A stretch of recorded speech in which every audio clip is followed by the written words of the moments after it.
Assalamu alaikum and welcome to the last speech of the day at the Presidential Business Summit hosted by Tayfin Forensics and Progressive Business Forum that is held on the 14th of May 2024, and the host is Mr Mahier Tayob.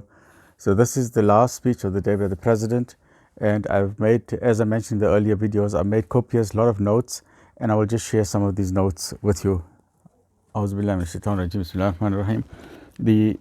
errors are mine in transcription. If there are any errors, then those errors are mine. I don't know where I'm going to put this. I'll just try and put it there.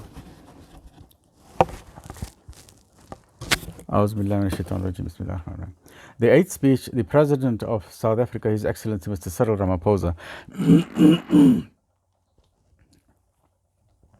Excuse me, I apologize. I'm just having a bit of a difficulty with my chest today. The president opened up with a smile and a few jokes. He acknowledged Mr. Mahier and said that he is an ANC veteran. It is nice to see these two people laughing and joking together. And the president said, perhaps I should also be a veteran. And he was laughing, and there was applause from the audience. The audience was very happy to see this interaction between Mahier and the president. And this is one of the reasons why the president has a 77% popularity in South Africa and overseas. He is a president that knows how to joke, how to laugh, and how to laugh at himself, like in the time and the COVID times. We remember how he was struggling with the COVID masks, and he was able to take it as a gentleman, but it's also a serious statement at the same time. Now, this is how the president started off. I have been pondering and reflecting on what we need to talk about today. You have raised some important questions that will deal with our country, and your questions and concerns need to be addressed. Our Premier spoke about the concept about a bird that has the ability that when flying forwards, it can turn its head right around and look backwards. And that is what we have to do. As we reflect on the future of our country, let us all reflect and ponder deeply together as a nation. In order to do so, we need to look back, and then we need to look at the current situation, and then we need to look at the future, the past, the present, and the future. This is a very important intellectual exercise that all of us have to do in order to build a better life for all South Africans. We have now reached the milestone of 30 years of freedom and democracy in this country. We did not have the right to vote. We had no rights except the fresh air given to us by God. All other aspects of our lives were restricted and denied to us as human beings. The president went further and said, finally, on the 27th of April 1994, we finally became human beings, and our humanity was restored. We finally got our God-given freedom. We are now a new nation that has risen up from the ashes. As we make this milestone, we are prepared for elections to usher in the 7th administration at provincial and government level. What do the elections mean? It means that we are being given the opportunity to take direction of the future of South Africa, and thereby the future for you and your children.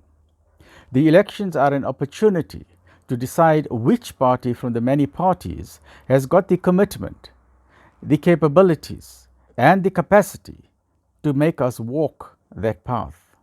Our ANC vision remains at our core.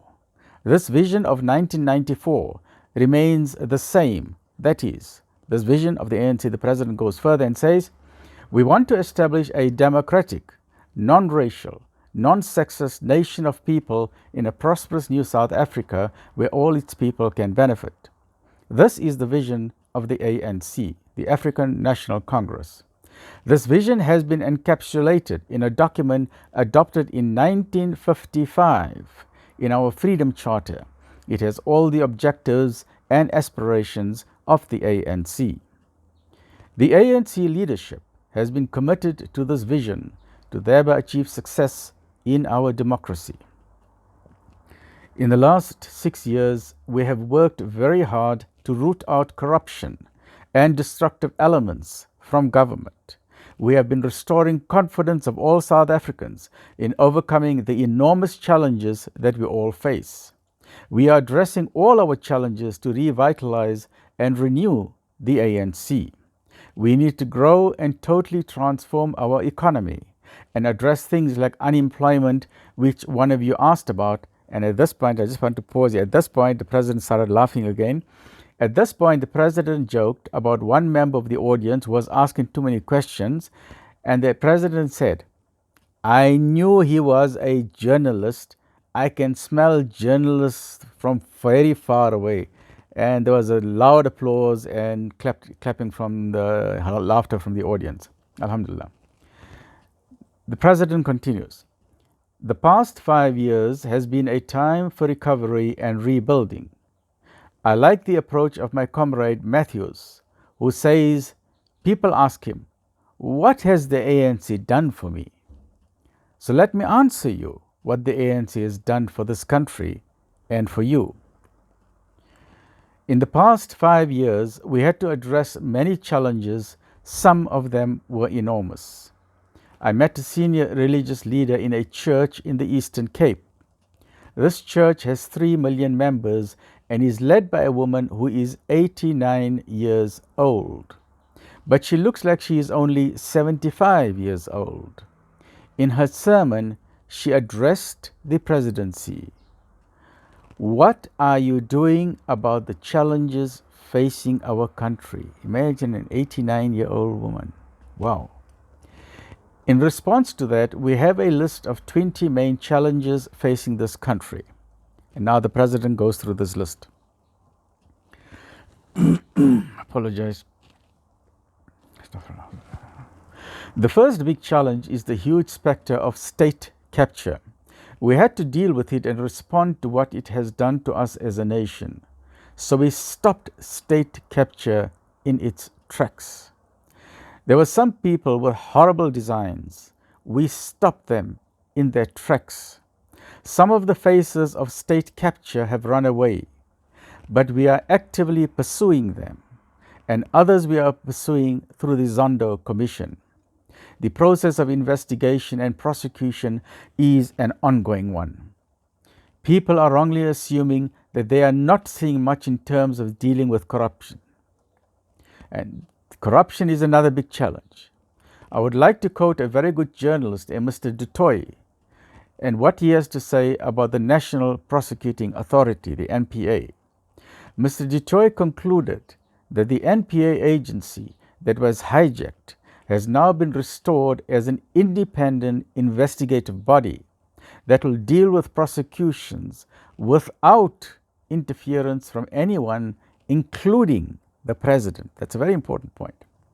It confirms that the ANC is serious about ending corruption. I repeat, this totally independent judiciary of the NPA means that the ANC is very serious about rooting out state capture and dealing severely with corruption at all levels. We must remember that corruption occurs inside government, but it also occurs in the private sector. And now the president makes a very important point. So listen to this point that he now makes. Unfortunately, there are some in the private sector that are corrupting our government politicians to make them also corrupt. And at this point, everyone is clapping very, very loud on this very, very important point. We must also remember that there was corruption even during the apartheid government. In fact, there was massive corruption. But the media was not independent, so they could not talk about government corruption. It is not that the ANC is more corrupt. This corruption starts in the private sector, who corrupt our government officials through bribery. The apartheid national government was more corrupt, but no one talked about it because they owned the media and the media was gagged. We must allow the NPA to do their work. The president cannot be a police, a prosecutor, a jury, and a judge all combined in one person. But what the president can do is that he can enable the prosecuting authorities to do their work with no interference. The president can enable the hawks, the police, and the judiciary. to be straightened with sufficient resources to be able to effectively do their work. So corruption is one of the key challenges that we faced head on. Thabo spoke about corruption and how SARS was captured. This is counter-revolutionary. You should listen to our former president Thabo Mbeki. He is now optimistic that SARS has now finally returned to its former glory under efforts made by the ANC leadership to root out corruption. That has happened because we dealt with state capture. The next big challenge that the ANC faced was that of the global COVID pandemic. More than 100,000 of our citizens died. We took action. We came up with a package, and in partnership with the business entrepreneurs, we helped the unemployed and the disadvantaged. People started getting 350 Rand extra to fund their basic household needs during this COVID crisis. It is the first time in the history of this country that we had such a major health crisis like the COVID. And it is remarkable that we responded in the way that we did despite the odds against us and the global vaccine hoarding. We saved lives and we helped business. No other government in our entire history had this unique type of challenge, but we succeeded.